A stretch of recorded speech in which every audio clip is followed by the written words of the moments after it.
Folks, welcome to your week. It's our pop culture roundup. It's Monday. We are here with our co-host, the co-host of Snarkbait, the one, the only, Sophie Ross Brooks. Sophie. Hi. Hi. I thought you were out of town, but you just got in this morning. Yes, I had my cousin's wedding in Cincinnati and we had like a 6 a.m. flight. Are you one of those people that is like, I need to get back as soon as possible on Sunday? I mean, I in theory, I like that, but I just kind of go with the flow. I mean, I don't know. Yeah. I mean, I would No. like to be back early. Oh my God. See, I do not give a shit. I will come back at 11 p.m. on a Sunday night. Yeah. I'm like, let's have some laughs. Go to the coast. The coast of Cincinnati. Yeah. Yeah, But yeah. I mean, so I'm guessing Henry is the one that wants to get home early. Yes. He wants to get home as soon as possible. Oh, also, our flight to Cincinnati. First of all, we saw Carl. I mentioned this on the Summer House recap we did yesterday. I said I wanted to talk to Sophie about this, but on the flight out, you bumped into Carl Radke, the owner of Soft Bar. He is extremely jazzed about Soft Bar, you guys. He was wearing a Soft Bar hat. It was also literally 6 a.m. So wait, did you go up to him or did he go up to you? No, we saw each other because we've met before in the past. And so we both kind of were like, I was like, Carl, and he's like, Sophie. Oh. Wait. Carl knew your first name. Yeah. Yes, we've met before. And he congratulated me on our wedding and met Henry. And yeah, he's really jazzed about Soft Bar. He was wearing his Soft Bar hat. He was showing me some renderings of Soft Bar on his phone. And it's going to be a summer opening, spring, summer, September. No, actually, I think July is what he said. And he was on his way to Boston to support Kyle's DJ gig. He actually was talking to Henry and he was like, yeah, my bestie is doing a DJ gig. He said his bestie, which was really cute. How close is Henry to... Is Henry going to start picking up DJing soon? Your husband? Oh my! If anyone would pick up DJing, it's me. Between the two of us, I definitely have better taste when it comes to music. I'm better on the aux cord. So. Okay, well, I didn't know if Carl was talking him into it, but we've had strong opinions about Carl in the past. And listen, I don't know, maybe Snarkbait's going to do an episode on Carl. Was that discussed at all, or his choices in previous seasons? Did Summer House come up? No. So, I mean, I was like, this is my husband, Henry. He gets Summer House and Southern Charm mixed up. And that's why every night, and I tweeted about this too, every night when Henry comes home from work, it's a new episode of Summer House or Southern Charm, and he thinks they're the same thing. It's his innie is being tortured, he's severed. But by the way, they're not too far off. There's just some Southern accents. Well, that's what Carl said. Yeah. Carl was like, we're all tall douchebags who hook up with each other's girlfriends. And I was like, Carl, that's so Carl gets. Wait, how white are those teeth in person? Did it is it a strobe light effect? They're a little blinding. But he was so nice. He was just that was immediately what I said to Ryan when I texted you about it. I was like, he was just so freaking nice. Yeah. It was 7 a.m. He did not have to be that nice or chatty. And he was just so nice and good to talk to.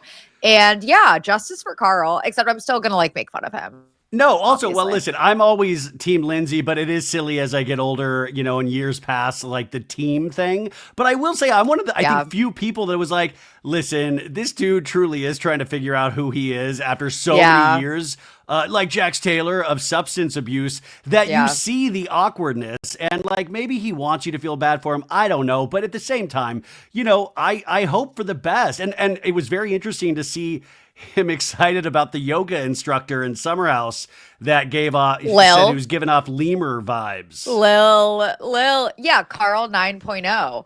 And, I maintain that Carl is relatively harmless, especially when you juxtapose him against the other guys on Bravo, or even the other guys on Summer House. Are you kidding me? You have walking testicles in there of I watch this show and I don't know why, but I get so angry every time I think of you liking Jesse Solomon. That it is enraging. What am I not seeing about? But what am I not seeing? Because even on Watch What Happens Live, Amanda Batula and Sierra were there, and Amanda was encouraging Sierra to be hook up with Jesse. That's and I was actually what so is going mean. on? That's actually so mean of Amanda to encourage Sierra once again to like fall in love with some mid-Bravo fuckboy. And also, wait, you know what also pissed me off about their Watch What Happens Live appearance is that Amanda still refused to apologize to Lindsay about the letting her fall on the sword for spreading the rumors, leaking the story about Craig getting kicked out of Kai Amanda's wedding when it ended up being true. And Amanda refused to give us details on Watch What Happens Live because I want to know, because he was asked to leave and then made to leave, but they don't tell us any of the details of why that happened. And this kind of like the reason why Henry is right is that Summer House and Southern Charm are so they're so intermingled because of Paige and Craig and so many other reasons. Mm-hmm. But I have to say, Summer House and Southern Charm are one thing, but the Summer House after show, Paige went into so much more detail about certain specifics in their relationship. Yeah. And I will say it is like, I don't think he was meaning to be a D-bag, but if you are saying that you were stressed out about going on tour and then you make somebody watch a documentary about how tours ruin families, he showed her an ABBA documentary, for the love of God, from the 70s. And also she didn't know who ABBA was. I think also Craig was such a fucking petulant toddler on this past episode of Summer House. I don't want to talk to you, Kyle. I'm just relaxing. Talk in the morning. Let's just talk in the morning, dude. I don't even owe him anything, so it's going to be on my terms. Like, oh my God. You better apologize to me. Yeah, also, like, Paige, like, this whole time that he was visiting, she was like, my body hurts, my head hurts. Like, I think that like the ick was physically manifesting because I know that because I've been in relationships like that where you're so over it and you're just like, I hate this. I hate being around you. I physically feel ill being around you. She was so over him. Well, listen, I know we're reading into things because we know how it ends, but I will say there are so many lingering shots on Paige, even in Southern Charm, of them in the car and her just being so checked out / like when they're reminiscing about like airport rides in the past where she wanted to turn around and stay in Charleston. We're not there anymore. And you can tell Craig desperately wants to be in that place. So of course there's a part of you that feels bad for Craig, but if this was the energy that Craig was giving, I don't know if he realizes how damaging that is to another person, guy or girl. Right. Like what if Henry started saying, hey, this podcasting, I don't like it. It ruins families. It ruins marriages, podcasting. Yeah, I think that there was obviously so much. We're like peeling back the layers and there's so much more that went into this breakup. It wasn't distance. It wasn't two people growing apart. I think that Paige actually was picking up on some really like ugly sides of Craig, including I think his drinking. I think that probably played a part of it too. And it seems like he they talked about that on Southern Charm where he had like started to chill. But it is funny though. You still see Craig with a drink in his hand, like towards like the half to the end of the season. Slurring his words, being like, I have an addiction. Yeah, like him telling, sorry, I don't mean to laugh, but him telling Austin he has an addiction with an open bottle of Vouv in his lap is really, and then, but also Austin going, dude, it's so amazing for you to tell me that. Not even seeing that like, wait, you're wasted right now, man. That's the thing. It's like, it is good that he's recognizing that he has a problem, but if he's not taking any if he's not making any lifestyle changes, what are we like applauding? You know, it's kind of just like, okay, it's good that you're self-aware, I guess.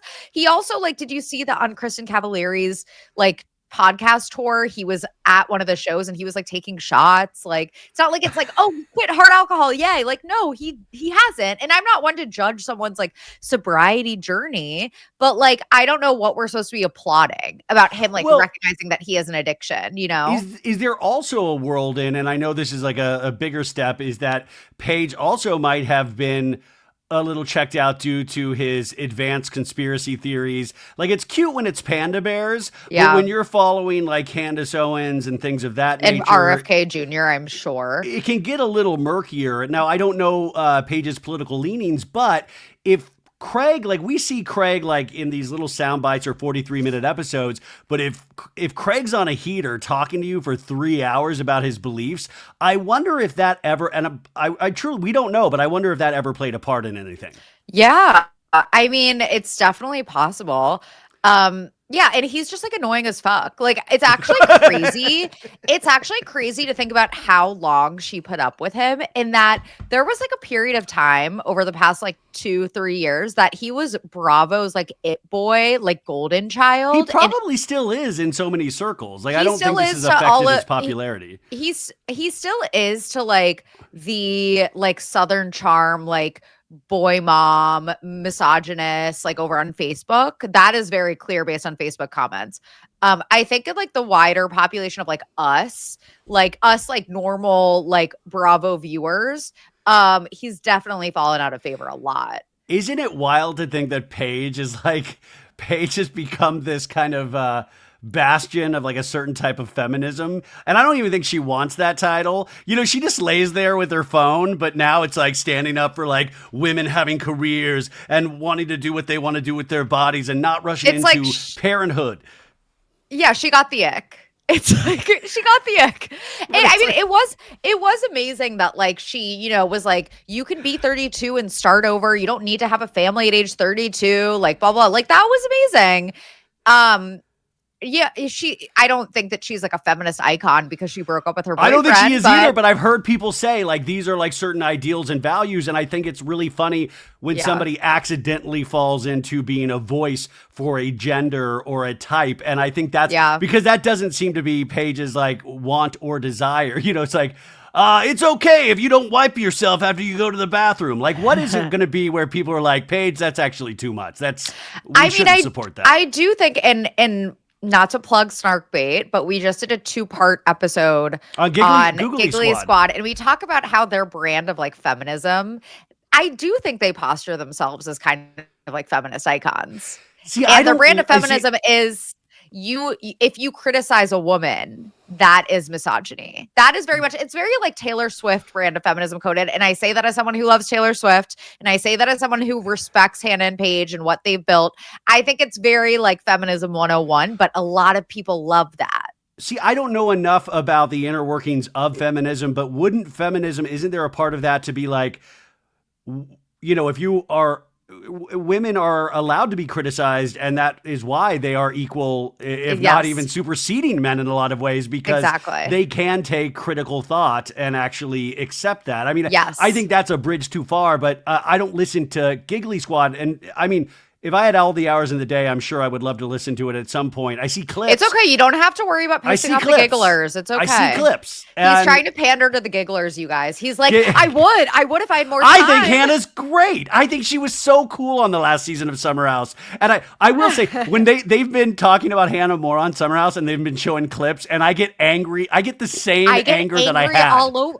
Oh my God, same. Yes. Wait, Ryan, same. God. When they showed that clip of her going, you can let him yell at you, but he cannot yell at me, when they're like sitting at the table when she's talking to Amanda, and then she whispers down to Paige, she's like, someone's insecure in their relationship. And you could hear Kyle, how impassioned. He's like, I'm so sick of your bullshit. And I'm like, oh my God. I think it was Rebecca was showing me this TikTok clip of like the episode in her last season where she brought up her dad and her family. And so Kyle was like, well, your dad this. And she was like, how dare you bring up my dad? This is the last time you ever talk about my dad. And he's like, you brought it up. It was so... I mean, that was the COVID season, right? It was the... Okay, but I hate when people are like, that was the COVID season. Like, no. Of course. Sophie, I wasn't giving an excuse. I was literally going, that was the COVID season, right? Like, that wasn't... The COVID season. But I see this a lot where people are like, oh my God, she just went crazy. Can you blame her? Then why did she show up at the reunion a year later? And also, 75% of the stuff that people were mad at were things that she did and said outside of the house on other people's podcasts. Yeah, well, she's still lying about certain aspects of this. Still, literally to this day. Okay. Can we all agree as a nation, or the baddies and the baby sharks out here, can we agree that as Kyle in his package that he chooses to like speak from is oftentimes wrong and overly dramatic and emotional, but there are certain things where like he's right in a couple of his points. And I don't know what that makes me, but I'm like, Okay, if Hannah's out there lying on Call Her Daddy, one, that's kind of shitty. And can't we also understand why he would be upset about Craig sponsoring another spritzer brand? He brings up Kylie and Kendall Jenner, not realizing that it's the same fucking entity. And I know the spritzer space is large, but on Bravo, the spritzer space is smaller and it's all Loverboy. So he doesn't want Spritz Society all over Southern Charm. He wants Loverboy all over Southern Charm. Yes. And that's the thing. And I've said this from the beginning that I understand where Kyle's coming from. Was his delivery bad? Of course. Yes. Was it bad that he was like taking it out on Paige? Yes, of course. But I completely understand where he's coming from with the Craig stuff. Absolutely. Especially the Hannah stuff. Because why the fuck is she still lying on him 4 or 5 years later? Like, and she was just on Jay Shetty's. Did you see that she was just on Jay Shetty's podcast still talking about it? And by the way, like, it's one of those moot points because it's like, oh God, look, you're successful, you're all of this. I would stop talking about it because there's enough people that like were around you at that time that could like say, hey, you're wrong in this instance. And isn't radical acceptance a part of feminism as well? Like, I mean, I know it's a part of whatever male chauvinist that I am, but I understand that it was like a very traumatic experience for her. I get that. Like the entire internet and Bravo fan base fucking hated her and a lot of people bullied her. And you know, I'm sure it was extremely traumatic. As much as she, you know, was awful, I don't think she probably deserved the wrath that she got from the Bravo fan base. So I'm sure it's traumatic for her. But like it's been like for at this point almost 5 years. But if you were this successful in something else, wouldn't you shut your mouth about wouldn't you just like not want to talk about, why rewrite something that is like you, anyways, I don't want to spend the whole time talking about Hannah, but it is just interesting. But Craig, what a baby. And it really does show you, because I'll see Craig talking like on clips at these like home fairs. And I always kind of like, oh, this guy seems like he has his shit together. Like, or when he's on Watch What Happens Live. And then you see these scenes and you're like, dude, he's just like a pouty baby.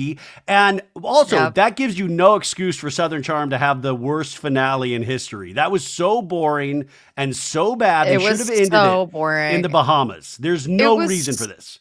It was so boring. It was so pointless. And Craig talking about Paige, it was 2 minutes, and they showed all of it in the trailer. There was nothing new that we got. Wouldn't you have watched a 20-minute conversation between these three dudes? And like, because even in the after show that's on Peacock, you know, Shep, like, let them lean into their male beliefs. And it's like almost just comedy gold right there. Like, give us more of that. I don't give a fuck about JT's barber.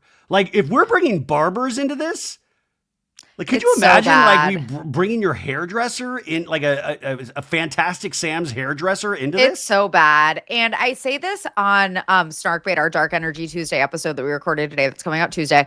But like, I think that, you know, as much as we do want to bring in these new characters and reboot some of our like beloved shows, Southern Charm is about these old money. In this case, it's really just Shep who's left as the old money character.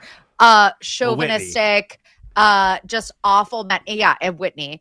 But it's like the show does revolve around Shep, Austin, and Craig. Okay, Sophie, dude, this is I did a recap of Southern Charm and Summer House yesterday, and this is how I started the show. I was like, we need to stop acting like this show is about females in any sort of way. It's not. Because the females are dispensable. They are dispensable every 2 years. Yep. Olivia's gone. Ashley's gone. All of these, Cameron's gone. All of these are gone.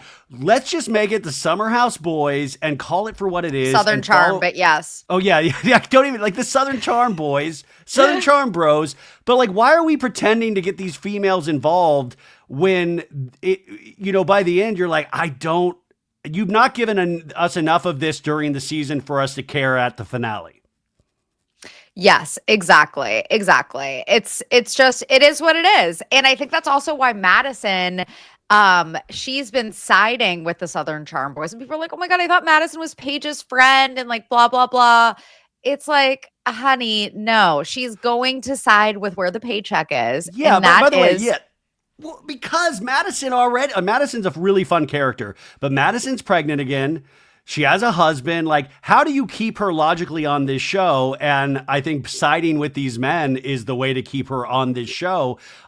Because you're like, well, the reunion is this week, and they all look surprised when she comes out and she's pregnant. They're like, "Whoa, oh my God!" Like they've not seen her for months. And months they're not actual friends. Yeah, they're not real friends. Yeah, that pisses me off because it's like, Sophie, I said yesterday, I was like, if we have shows out there like White Lotus, Severance, The Pit, we have all of these really good narrative storytelling shows that seem to be really like get people thinking. Even if you don't like it, you're kind of thinking, or like you're like, oh, this makes my brain hurt. You need to step up your game in reality. You need to have a season of Salt Lake City like we just had, or the season of Sandoval that we had. You can't just do a cookie cutter Southern Charm season. You really need to start thinking like just put a little more effort into this. Yeah. Sorry to scold everybody. No, I completely agree. This season of Southern Charm was just, again, it's like there's such a revolving door of all of these side characters when they really just need to be focusing on the big three. The big three? I hate saying that, but it's true. Why pretend otherwise at this point? Like, okay, so listen, The White Lotus is out. The new episode is airing tonight. And it goes so much further with the brothers than you saw in last week's episode. Have you watched it? I have, and what the fuck? What the fuck? I know. I know. White Lotus screener too? Yeah, I'm so sorry, but I will say Wes and Jesse are so close to being those brothers.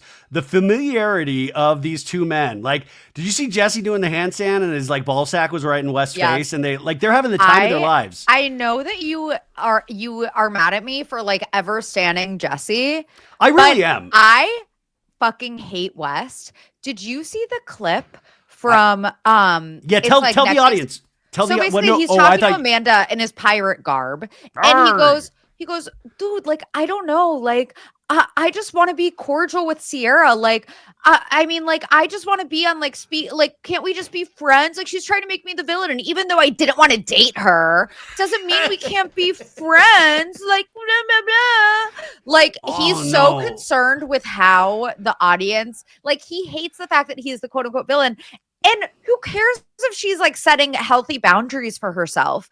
Like, I would too. He's set healthy. But Sierra, by the way, if you're listening, set healthier boundaries. Do not let Jesse put his leg on you on the pool float anymore. Set healthier boundaries. But I get what you're saying. I get what you're like, dude. First off, you're on a reality show and you're loving your phone is juicy now. Like, oh, my phone's juicy. I hate him. I hate him so much. Yeah. But also, we talked about this week because Rebecca had sent me a TikTok of a St. Patty's Day party where, like, like somebody obviously very sneakily passed off what I assume, and I think a lot of people assume to be, how do you say it the correct way? Like drugs? Like Adderall? Adderall. Like a bag of Coke. A bag of something, right? And he does it really sly. And I know, like, I used to work at a nightclub. This is how you do it. You're really sly, but this was in some other girl's random St. Patty's Day video, and some eagle eye person spotted this.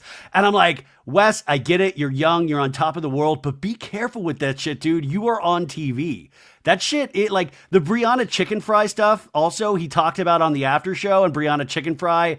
Like, I can't tell if part of this is just like them agreeing to like keep people talking about them like making out. He's a thirsty fame whore. And it's just all of this juxtaposed with him on TV trying to pretend to be like this quirky. He's just quirky and he doesn't have time to recycle anymore. Like, fuck off, Wes. I want to see him in 10 years. I want to see both of them in 10 years so bad, because they're going to have that Carl moment. They're going to have, like, I want to fall off. Not the fall off, but the like, I'm just healing. I'm healing right now, and I'm trying to take the time. I'm Jesse 9.0. Do you want to have a slumby? Oh, dude, them pushing. I'm telling you, Sophie, if they have not already, they will be having, sexual relations with the same girl at the same time at some point. There's no doubt in my mind. I know that they said, I think it's Emerald that ends up having like a threesome maybe next episode. And Jesse, Jesse tells Wes about it, and Wes is like, wait, was it a foursome? Were you there? Like, he was jealous. Yeah, like, I feel like Wes and Jesse, like, it could easily be them having that threesome. We are like 3 like hardcore lover boy drinks away from them having some sort of sexual interaction with each other and other people. I mean, it would be like it would be the most interesting thing about them. And if they were open and honest about it, that would make for spectacular reality television. Unfortunately, I hate to say it, I think they are both violently heterosexual. No. I don't mean anything like, by the way, they can still sleep with the same girl at the same time and not be gay. Like, you have to come on. Yeah. Or they get so drunk and something happens and then one of them wakes up and feels deep shame and like Wes can't look in Jesse's eyes anymore. He's like, no more slumbies, dude. No more, we can't. No more slumbies. No more slumbies. No more slay. Let's push these beds away from each other, man.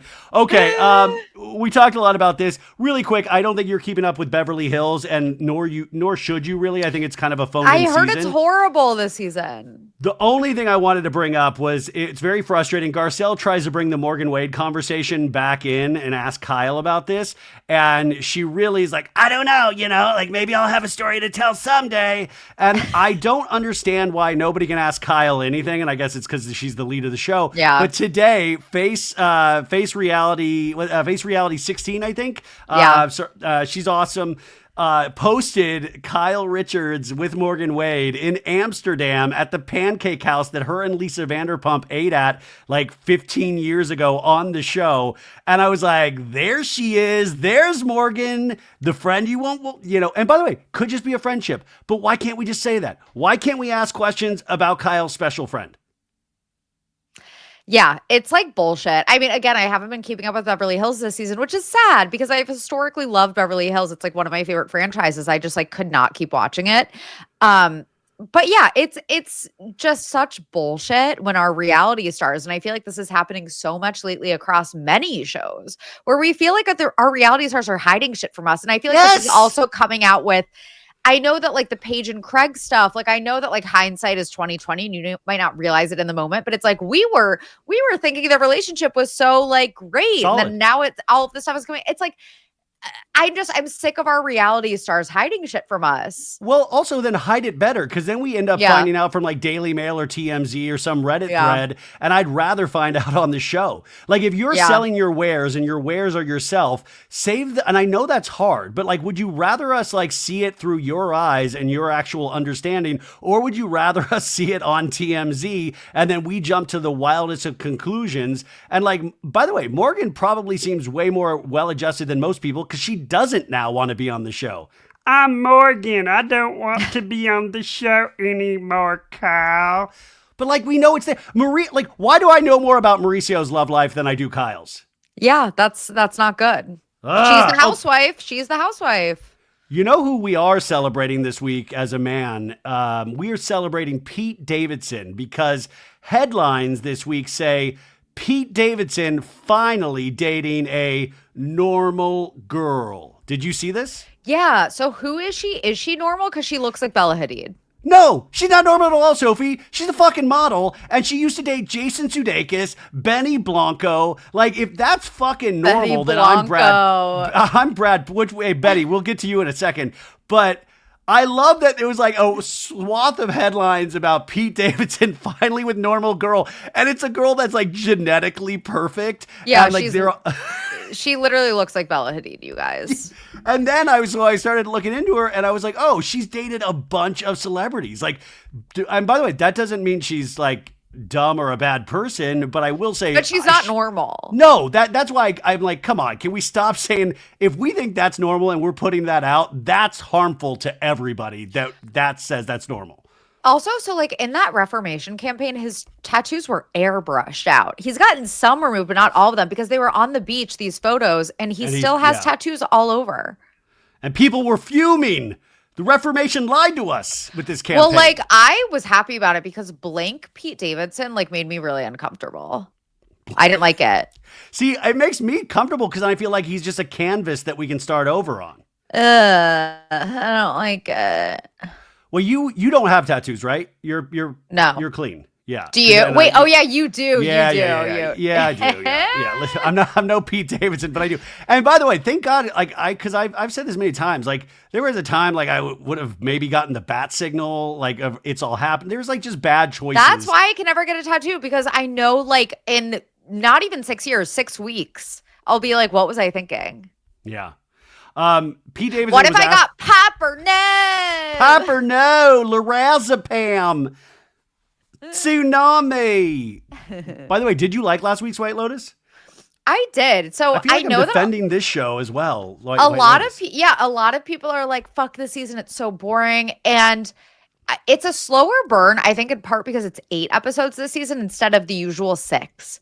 So it's a much slower burn. But I thought it was 10 episodes. Oh, I thought it was 8. Maybe if it is 10, correct me, like keep me honest. Sure. I would prefer it to be 10 because obviously that's more content. But like, I for what I've heard, the payoff is really good for this slow burn. Like it's gonna be worth it. I'm actually, I don't know, for some reason, it works for, and I do realize it's a different speed than previous seasons, but I also think that's Jennifer Coolidge being like a comedic icon genius, but for me, I'm like, okay, these things are happening. It gives me this dark, eerie feeling, which I like feeling. So the tension is building. Yeah, I'm pretty good with it. Okay.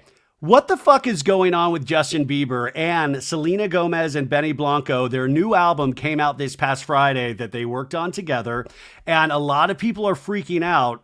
Sophie, I'm sure you saw this. Yes. Because the lyrics of one of the songs, it's How Does It Feel to Be Forgotten? And people are saying that she wrote this potentially about Justin Bieber, and the lyrics are, "You're so embarrassing. Go cry when no one's watching. I can't imagine it. How does it feel to be forgotten? Forgotten. How does it feel? I hope one day you heal. How does it feel to be forgotten? Forgotten." And people are like, damn, girl, Justin's going through a hard time right now, and you've reignited the Haley, Justin, Selena triangle of death.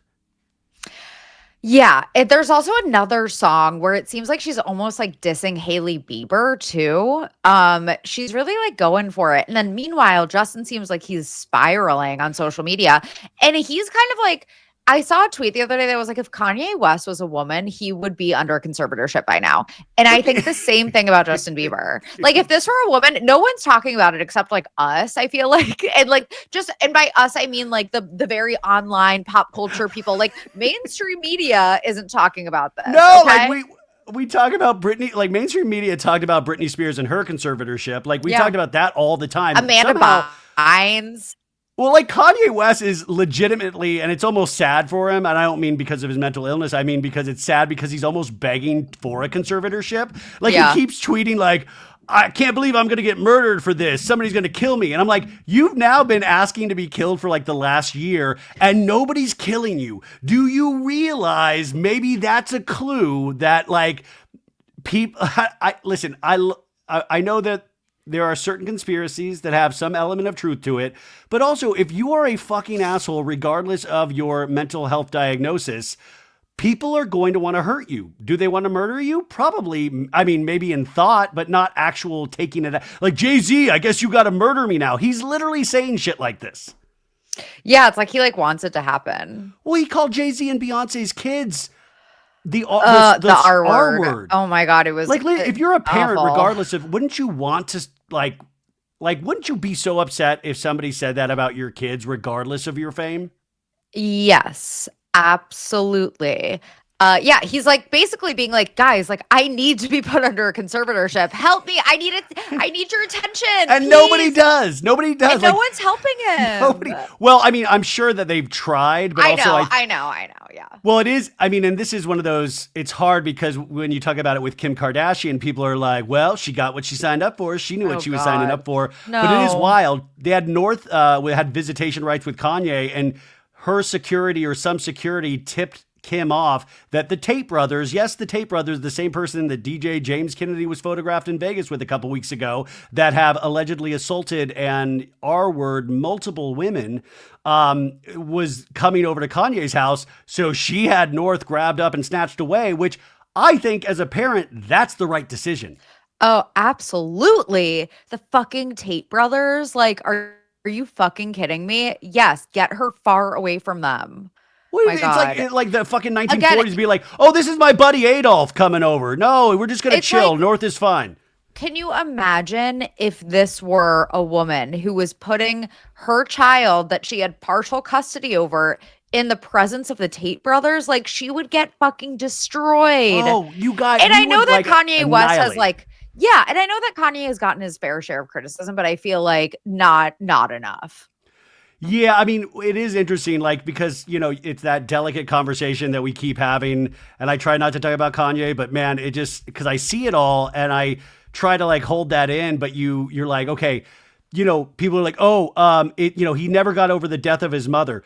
I've never gotten over the death of my mother. I'm not out there spewing the most hateful fucking things that have ever known to man on a platform. Like, I just have not done that. And I'll leave myself room maybe to do it in the future, but I think I will never do that. And I will never get over my mother. Like, stop giving excuses to people that don't deserve them. Exactly. And I think that's what's frustrating to me when people use that as an excuse or use like the mental illness thing as an excuse. It's like lots of people are mentally ill and they're not doing that. So yeah, look at Kyle Cook, man. This guy's out there doing it the healthy way in his backyard at the summer house going, this sea sucker.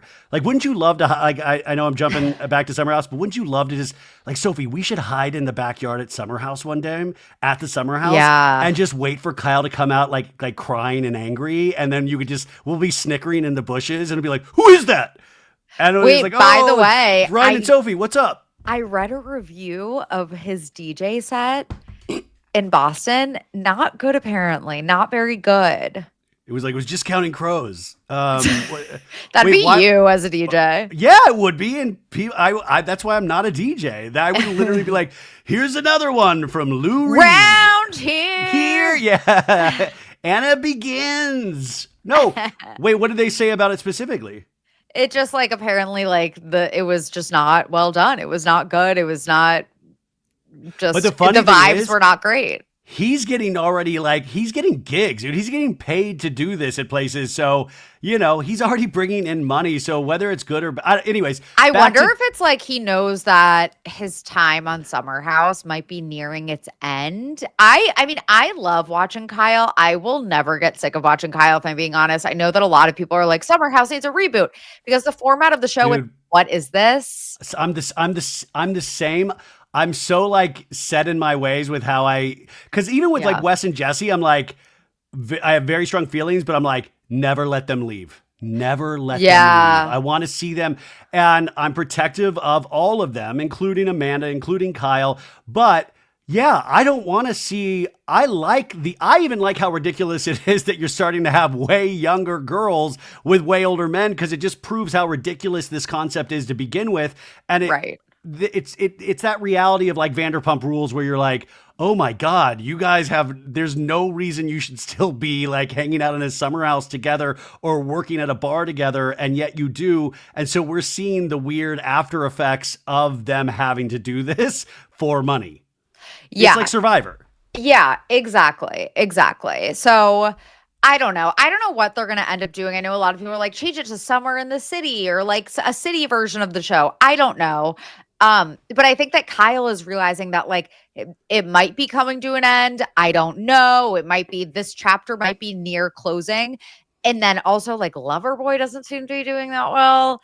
And so then it's like, what's next? DJing, you know, like I feel like it's like he's like, this needs to be my new main source of income. I'll give Kyle DJ James Kennedy's DJ gigs. I vote for that at the time. Yeah, you know? He's the new top DJ of Bravo. Well, no. Oh my God. Did you see at West Hollywood Gay Pride, which is coming up? We have a new DJ on the map, DJ Meredith Marks on the 1 and 2s from Salt Lake City. What's up, everybody? The rumors alive. You can leave. Wait, I know. Wait, that's what it's going to be. Rumors. You can leave. Oh my God. I'm half of me is like, there's a part of me that's like, I might go check that out just cause. Oh, please. What if she just plays Counting Crows the whole time? That would be insane. It would be like, oh my God, Meredith, we're the same. Okay, but back to Justin Bieber. Okay, Justin Bieber, obviously. So Rebecca was the one that was like telling me all this stuff. And so I was like, let me take a deeper look here. And I go to his Instagram. I don't follow him. And I'm like, I'd seen people posting about him smoking and being around like, I like a magpie. But I'm like, this dude... Yeah. They have a child, and like I get that the child shouldn't be in the Instagram and all that stuff, but it looks like they're like just out and about, like he's snowboarding and Disneyland, and it looks really weird. Yeah. So, and again, I feel like I'm like plugging snark bait so much, but like, again, I don't want to sound like I'm being, Sophie, we get it. I'm sorry. I don't want to sound like I'm being totally redundant if you listen to both shows because you know I'm going to talk about it. Okay. Anyway. And by the way, Sophie, I plugged you like 3 times on shows you weren't on this week, so I'm good with it. Oh, thank you, honey bunny. But okay, so Justin, there is a theory out there that Justin and Haley are potentially separated because, you know, he's acting erratic on social media. He always seems to be out and about. They have a child. It would not be surprising if Hailey Bieber's like, I need to do what's best for me and my child. Also, Hailey is very, at this point, financially independent because RHOBH is killing it.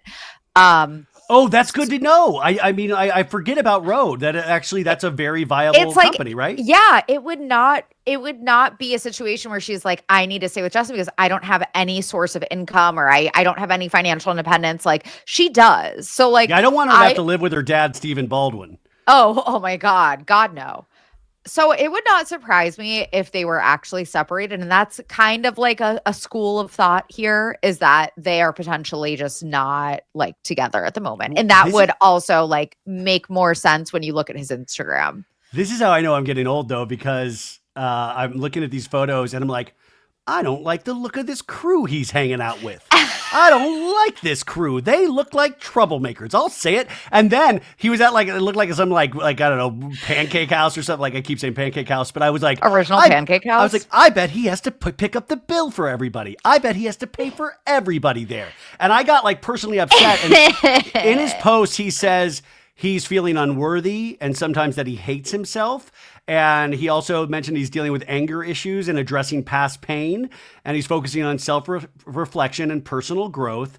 And he feels unequipped and unqualified most days. And I think that's a relatable feeling for everybody. Yeah. But also, let's deal with this one at a time. I think everybody then throws it into the conspiracy lane of, I saw one video today of like, he posted cargo containers.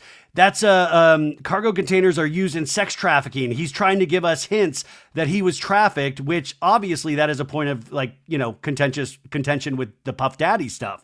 But we don't know. And that's his story to tell us and not us just like, he's obviously going through it.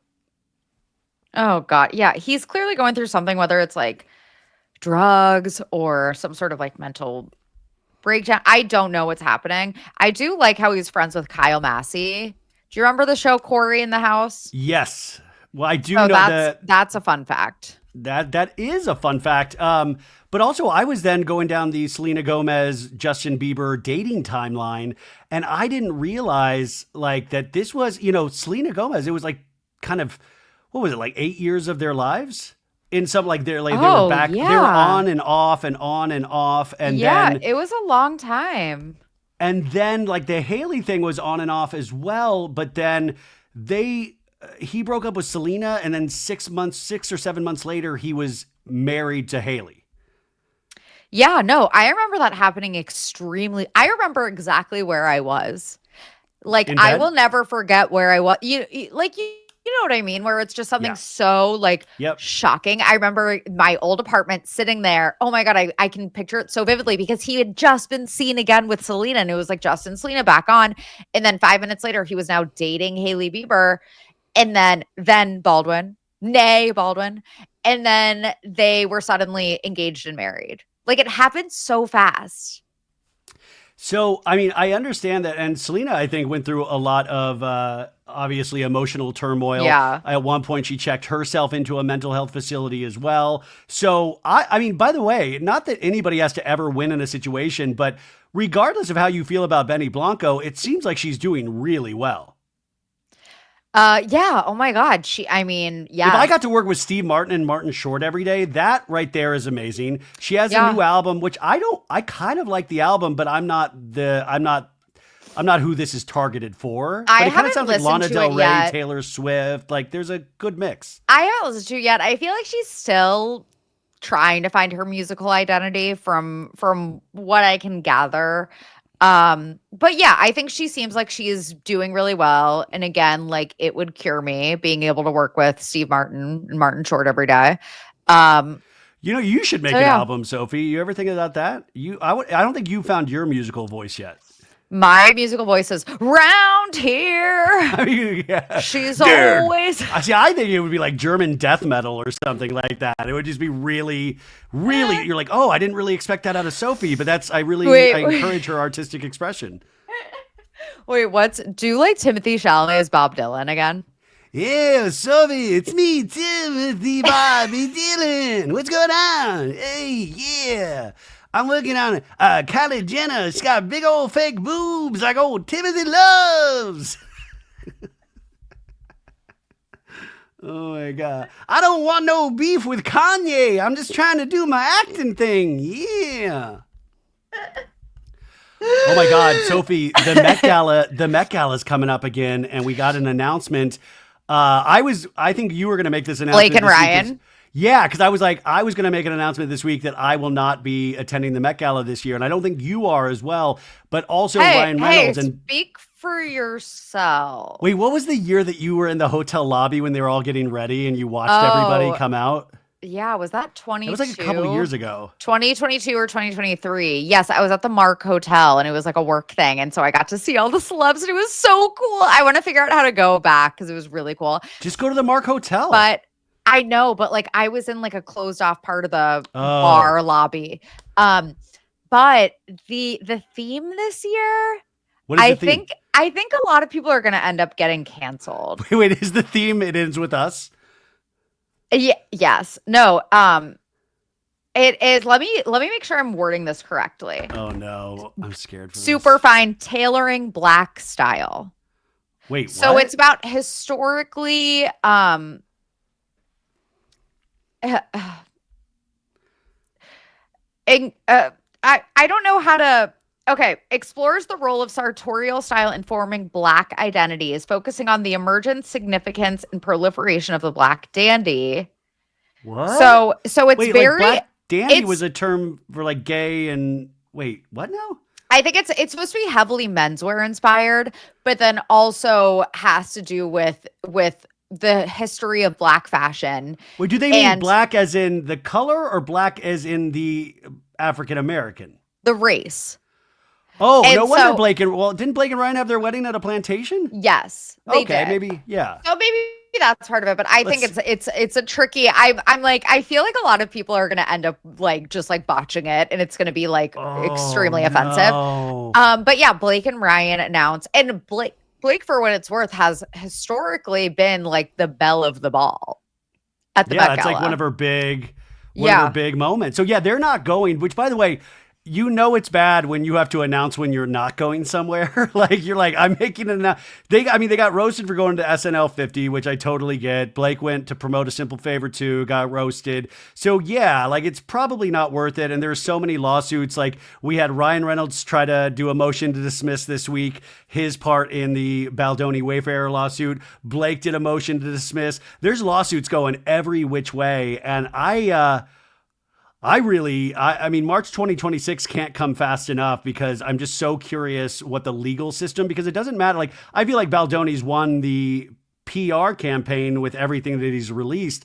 Even if you support Blake, I think you have to admit that he's won this and, he's won this in a lot of ways. So in public opinion, and it's not, and I also want to be clear that like, it's not easy to be the winner when you're going against a woman, because people love to hate women. It's really easy for people to hate women.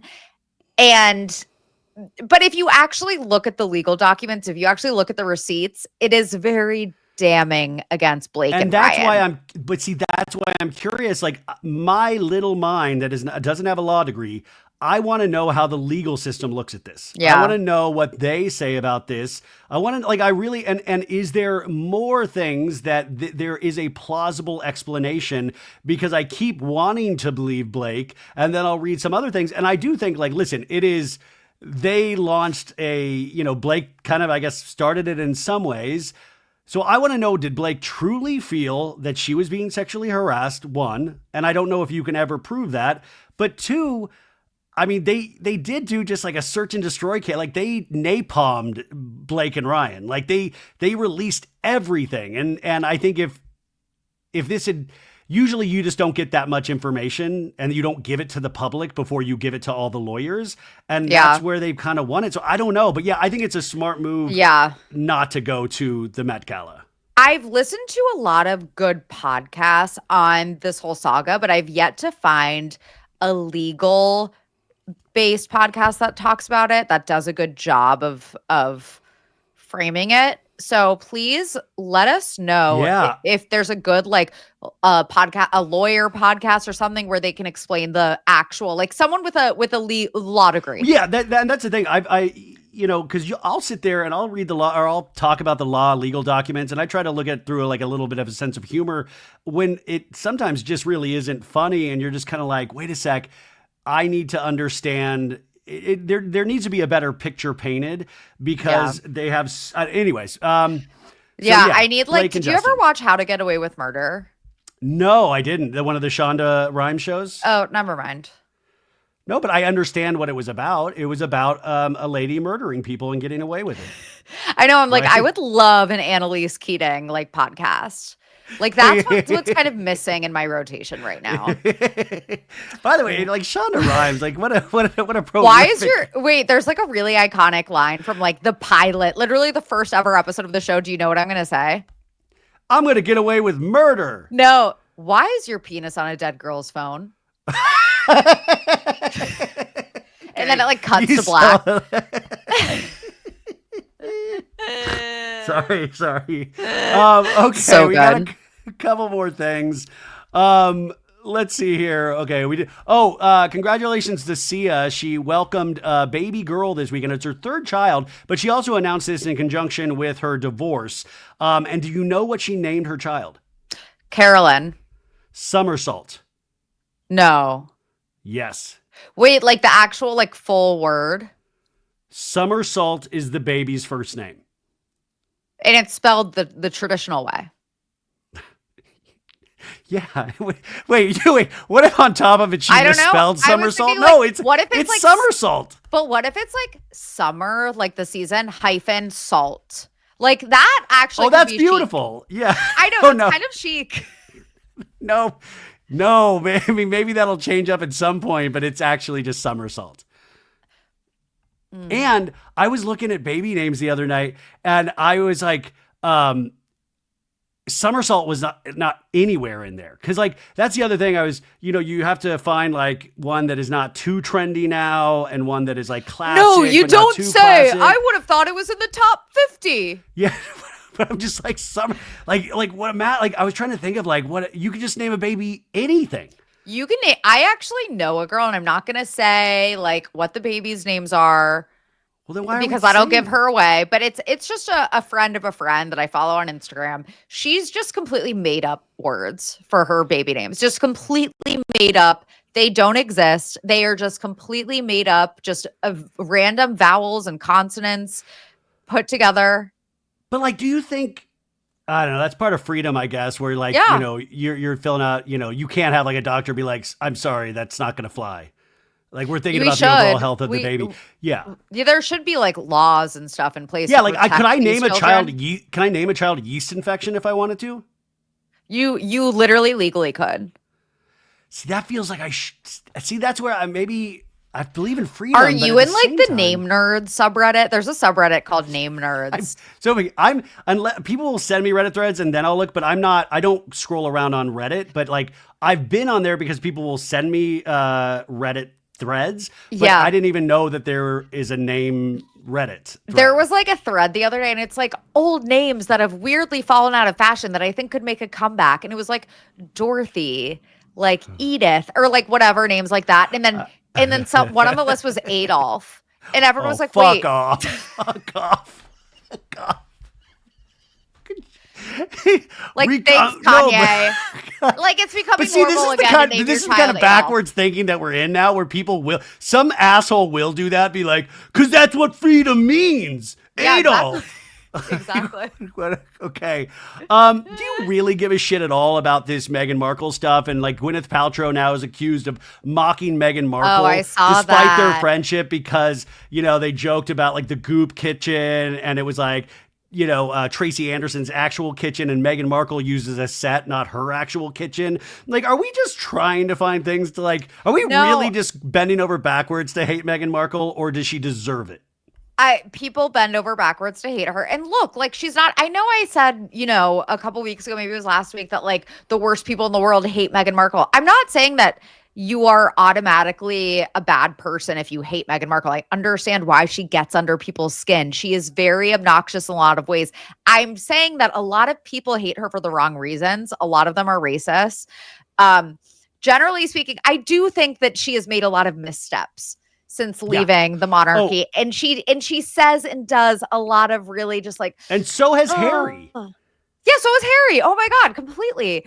I always want there to be like a celebrity feud or drama. I didn't think that Gwyneth was actually shading her. She used the song that's like the song from the show, which This Will Be an Everlasting Love. I'm like, that's like, it's a pretty common song. Yeah. Yeah. So I don't know. How did you interpret it?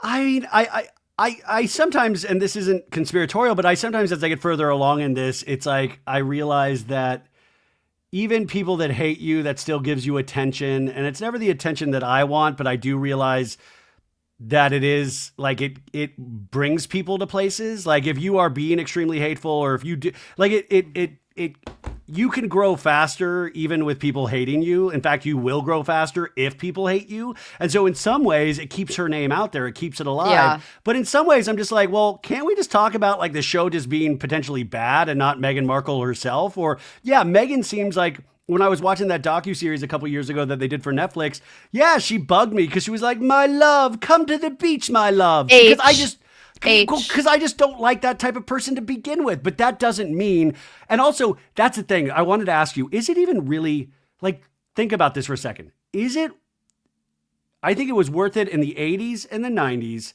Is it worth being famous anymore? Like at all? At all. Is it worth it? No. I think that social media has made it so like just awful to be famous. And obviously, the money that comes with fame. Yeah, I want that, especially in this economy. Like, hello.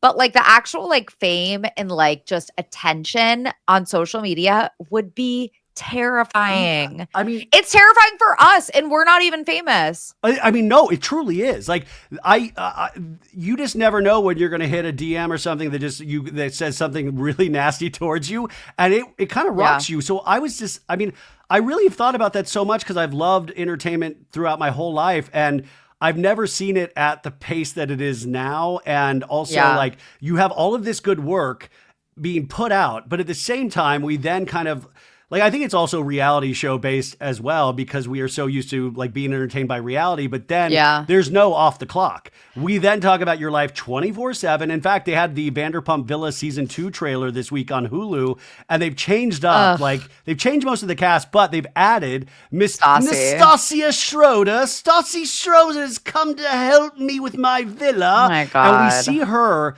and a lot of people love Stassi, but we also see Beau is with her husband. And there is one part in the Vanderpump Villa preview where it looks like they're having a little argument. And here was my thought when I watched it was, first off, I think, they have a really solid marriage. Second off, when I see that, I'm like, dude, I don't even believe that fight. I believe they have to give a little something for the camera. Yeah. They have to give it so we know a little something. But I feel like they're pretty dang stable. I mean, stable as much as you can being famous for this.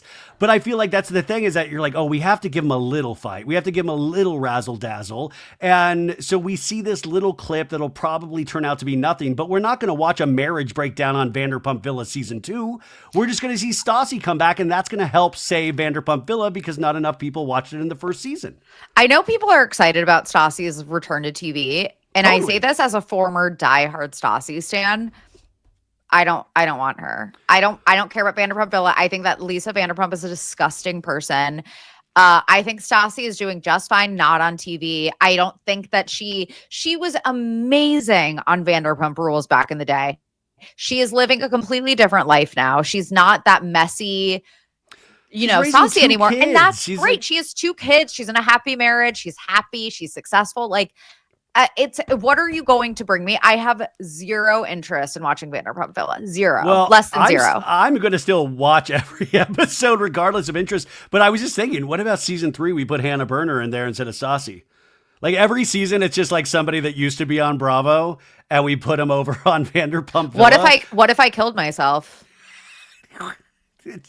That's freedom. That's what we're fighting for. Your That's ability freedom, to choose baby. to kill yourself. Wait, Anyways, also someone sent me a DM. Speaking of like being like quote unquote in the public eye, someone sent me a DM the other day that was like, and they had just watched the documentary on Max, I think.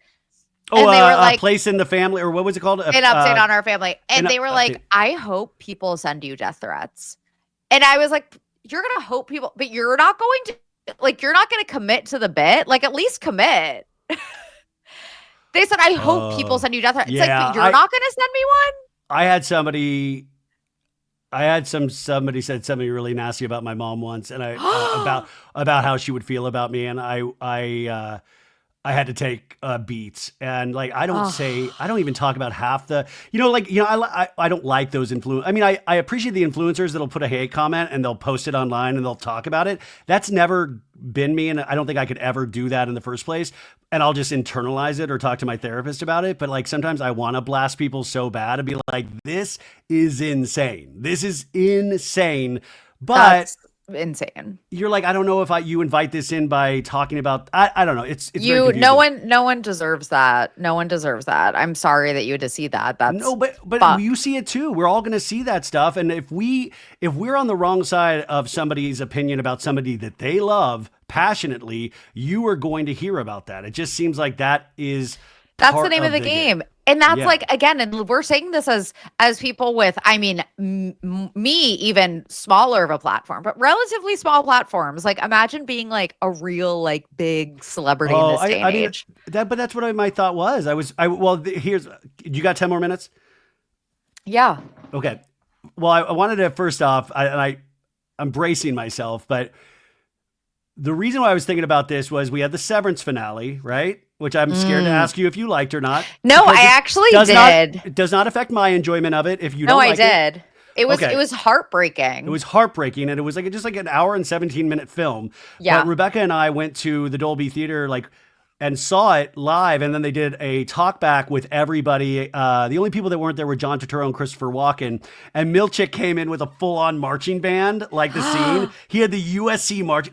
Check out my Instagram, you guys, if you want to see it. There's like a Milchick coming in with a full-on marching band. It was so cool. Oh my God, I love him. That actor, Tremel Tillman, I hope he gets Emmy nominated so bad. But I sat there and I've been watching so many Severance interviews with the actors, and I was noticing Adam Scott is very he's kind of chill and low energy. And I just keep thinking, like, you spend all of this time making something, which is like the joy, being able to act, being able to express these thoughts and feelings. And then you have to sell it for a year. Like just how tired and exhausted people like Adam Scott must be. Like he's so excited to be a part of something cool, but is it worth it when you get asked like, hey, what do you think your innie's favorite food is? Like, is it worth it having to then just talk about yourself and the work? Isn't just like I was talking about that with Timothy Chalamet and Bob Dylan like months ago. Like sometimes I'm like, is it worth it that there's always a camera in your face at this point then? Yeah, I mean, like, sorry, I was just telling Henry that I'm going 10 minutes over. Henry's like, no, I'm going to show you an ABBA documentary about a podcast that they made that ruins marriages. But yeah, I mean, I think in terms of having to, you mean play that character just beyond the scope of being filmed, but also when you're promoting it and, yeah, and there's a part where Adam Scott admitted he got a concussion when he got thrown into a wall by the big dude, and he got a concussion, but he's doing what he loved. He's doing this acting thing that he's worked his whole life at, and it's so much like work that, and then you go out and you're going to all of these screenings and you're having to be in like Q&As, and I just wonder if that part of it, and by the way, this is maybe the good part of it because they're so focused on the work and we're all nerding out, like all this Severance fans nerding out. But then it's different when it comes to like Selena and Justin and Haley. Like it's a different sort of fame, but I still wonder if there's an overall exhaustion or you get just exhausted from it. Cause like we just podcast and do our lives and that's exhausting. Can you imagine if every day, I don't know. I just keep thinking about it of like. Walter Goggins, apparently, I don't know if you saw White this. Lotus. Yeah, he said during the White Lotus filming that it was just very like he just like became the character, and it was just such a you're really immersing yourself. You're in Thailand. You're just really immersed. And he said that he was just very depressed while playing this character because the character was so sad and depressed. You like become the character now. Yeah. Everyone's a method actor these days. So you carry that around and like just imagine having to do a take 20 times. Like Stanley Kubrick, a filmmaker that's no longer with us, I think he clocked in at like 100 takes one time for an actor. Yeah. And because he was so precise. And it was almost like actors were like furniture, even though he had a great appreciation for it. Just imagine having to be that laser focused for like 100 times in a row, resetting lights, all of this stuff. And then you take it out into the real world and we're all loving it. But there's probably an exhausting element of the love for it, of feeling that much love and then you're like, this dude is like love Severance, obviously, but I bet he's thinking of like, okay, but now I have a family. I need to make the big money. Not that he's making bad money now, but he can now make big money on a movie because he's so popular from Severance. Yeah, definitely. The Stanley Kubrick thing where he like was such a perfectionist and would take like 100 something takes or whatever to get the right one. I would be so lazy. I'd be like, yeah, that's fine. We got it. We'll fix it in post. No, it's so true. I'd be like, what are we even doing here? We got it, man. Yeah, it's late, you guys. We had it in the first one. We don't even, who even cares? Like, it's like 4 p.m. I'm like, yeah, it's late. Like, go home, everyone. Okay, so that's pretty much it. The Valley's coming up April 15th. We had a slew of Bravo Celebrity podcasts get announced this week. I don't listen to Bravo Celebrity podcasts. We talked about it earlier in the week. So I just find it weird. Like, I wonder if it's going to, and also Bravo, if they're going to be doing this, you better start your own podcasting network, Bravo. And just, if they're going to do it through you guys, because that's smart. Like, it's all over the place. Like we have Bryn and Aaron, Leishy, and Abe doing separate podcasts, which I was like, does this mean Roni is not having a season 3 and they let them do a podcast? Because it feels so weird that all of them have podcasts now. That is interesting that both Aaron and Bryn announced their podcast. I don't know. That is interesting. I wonder what that means for like Roni. But either way, all these Bravo celebrities, they always start podcasts no matter what. And it's so interesting that you can be the most uninteresting Bravo celebrity on the planet and people are still going to listen to your podcast just because you're on Bravo. Oh my God.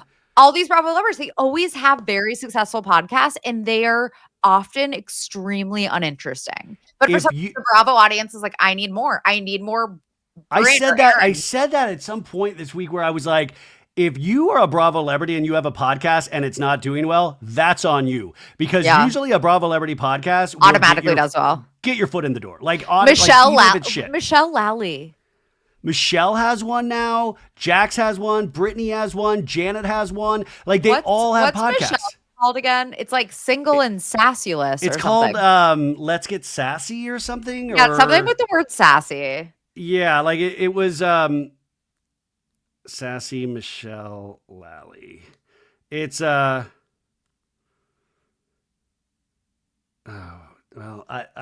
clearly not a very good name. Oh, Pursuit of Sassiness.